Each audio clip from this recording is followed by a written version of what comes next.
Hi guys, இந்த வீடியோல Go programming language run பண்றதுக்கு தேவையான Go கம்பைலர வந்து நம்ம எப்படி டவுன்லோட் பண்ணி இன்ஸ்டால் பண்ணணும் விண்டோஸ்ல அப்படின்றத தான் பார்க்க போறோம். ஸோ இப்போ நம்ம கிட்ட வந்து ஒரு சாம்பிள் ப்ரோகிராம் இருக்கு. ஸோ இப்போ இதை நம்ம வந்து ரன் பண்ண ட்ரை பண்ணோம் அப்படின்னா எரர் வருது. ஏன்னா நம்ம வந்து இன்னும் Go இன்ஸ்டால் பண்ணல. ஸோ எப்படி இன்ஸ்டால் பண்ணி நம்ம சக்ஸஸ்ஃபுல்லா Go ப்ரோகிராம் வந்து ரன் பண்ணணும் அப்படின்றத தான் இந்த வீடியோல ஃபுல்லா பார்க்க போறோம். ஸோ ஃபர்ஸ்ட் நம்ம கூகுள்ல போயிட்டு Golang டவுன்லோட் அப்படின்ற மாதிரி சர்ச் பண்ணிக்கலாம். Golang டவுன்லோட் நம்ம சர்ச் பண்ணோம் அப்படின்னா நமக்கு ஃபர்ஸ்ட் எடுத்தோடனே லிங்க் வந்துடும். ஸோ டவுன்லோட் அண்ட் இன்ஸ்டால் அப்படின்ற மாதிரி வரும். ஸோ நமக்கு விண்டோஸ் நீங்க லினக்ஸ் யூஸ் பண்றீங்க அப்படின்னா லினக்ஸ்ல வச்சுட்டு டவுன்லோட் பண்ணுங்க. ஸோ இப்போ நம்ம பண்ண போறது விண்டோஸ்க்கு. ஸோ விண்டோஸ்க்கு நம்ம செலக்ட் பண்ணிட்டு டவுன்லோட் அப்படின்ற பட்டன் நம்ம ப்ரெஸ் பண்ணோம் அப்படின்னா ஸோ இந்த இடத்துல மைக்ரோசாஃப்ட் விண்டோஸ் அப்படின்ற ஆப்ஷன் செலக்ட் பண்ணோம் அப்படின்னா ஆட்டோமேட்டிக்கா டவுன்லோட் ஆயிடும். நமக்கு அரௌண்ட் 68.7 MB கிட்ட இருக்கு. ஸோ இப்போ நமக்கு டவுன்லோட் கம்ப்ளீட் ஆயிடுச்சு. ஸோ .msi ஃபைல் வந்து நமக்கு டவுன்லோட் ஆகிருக்கு. இப்போ நம்ம அதை ஓப்பன் பண்ணோம் அப்படின்னா நமக்கு இன்ஸ்டாலேஷன் ப்ராசஸ் வந்து அதுவே ஸ்டார்ட் ஆயிரும். ஸோ நம்ம இங்க நெக்ஸ்ட் கொடுத்துடலாம்.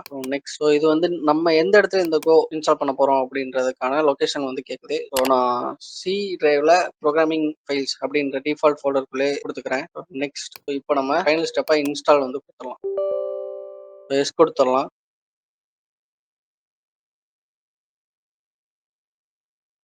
ஸோ ஃபியூ மினிட்ஸ்ல அதுவே இன்ஸ்டால் ஆகி நமக்கு வந்து கம்ப்ளீட் ஆகிரும்.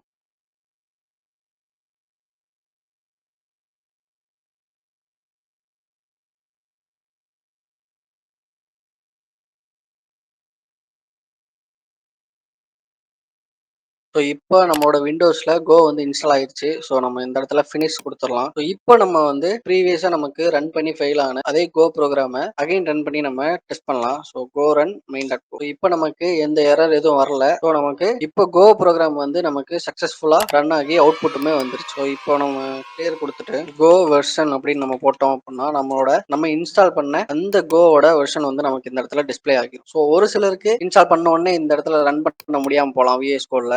ஒன்ஸ் நம்ம இந்த விஷுவல் ஸ்டுடியோ கூட க்ளோஸ் பண்ணிட்டு ஓப்பன் பண்ணோம் அப்படின்னா ஒர்க் ஆகிற சான்ஸ் இருக்கு. அப்படியும் ஒர்க் ஆகல அப்படின்னா ஸோ நம்மளோட லோக்கல் டிஸ்க் நம்மளோட இன்ஸ்டால் பண்ண அந்த லொகேஷனுக்கு போயிட்டு ப்ரோக்ராம் ஃபைல்ஸ் அதுக்குள்ள Go இருக்கும். ஸோ நம்ம இந்த லொகேஷன்ல தான் நம்ம வந்து இன்ஸ்டால் பண்ணணும் அப்படின்ற மாதிரி இன்ஸ்டால் பண்றப்போ நம்ம இந்த பாத்தை தான் செலக்ட் பண்ணியிருந்தோம். ஸோ கோக்குள்ள போயிட்டு பின் அப்படின்ற ஒரு ஃபோல்டர் போயிட்டு ஸோ இந்த பாத்தை வந்து நம்ம காப்பி பண்ணிக்கணும். ஸோ காப்பி பண்ணிட்டு ஸ்டார்ட் மெனுல போயிட்டு ENV அப்படின்ற மாதிரி டைப் பண்ணிக்கோ. எடுத்த சிஸ்டம் என்விரான்மெண்டல் வேரியபிள்ஸ் அப்படின்ற மாதிரி நமக்கு வந்து ஒரு ஆப்ஷன் இருக்கும். ஸோ நம்ம இதை கிளிக் பண்ணோம் அப்படின்னா எடிட் என்விரான்மெண்ட் அப்படின்ற மாதிரி நமக்கு ஒரு ஆப்ஷன் இருக்கும். ஸோ இந்த இடத்துல பாத்துன்னு இருக்கு. ஸோ இந்த பாத்துல நமக்கு இந்த ஒரு நம்ம இப்போ காப்பி பண்ணோம்ல ஸோ அந்த பாத்தை நீங்க வந்து பேஸ்ட் பண்ணிருங்க. ஸோ நியூ லைன்ல நம்ம இந்த இடத்துல இப்படி கண்ட்ரோல் V கொடுத்து காப்பி பண்ண லொகேஷனை பேஸ்ட் பண்ணிடணும். ஸோ இந்த ரெண்டு இடத்துலயுமே நீங்க பேஸ்ட் பண்ணிக்கோங்க. பேஸ்ட் பண்ணிட்டு ஸோ நம்ம என்விரான்மெண்ட் வேரியபிள்ல நம்ம வந்து ஆட் பண்ணியாச்சு. ஸோ அதுக்கப்புறம் நீங்க once again VS code open பண்ணிட்டு Go ரன் பண்ணீங்க அப்படின்னா உங்களுக்கு ஆட்டோமேட்டிக்கா Go ப்ரோக்ராம் வந்து ரன் ஆகிரும்.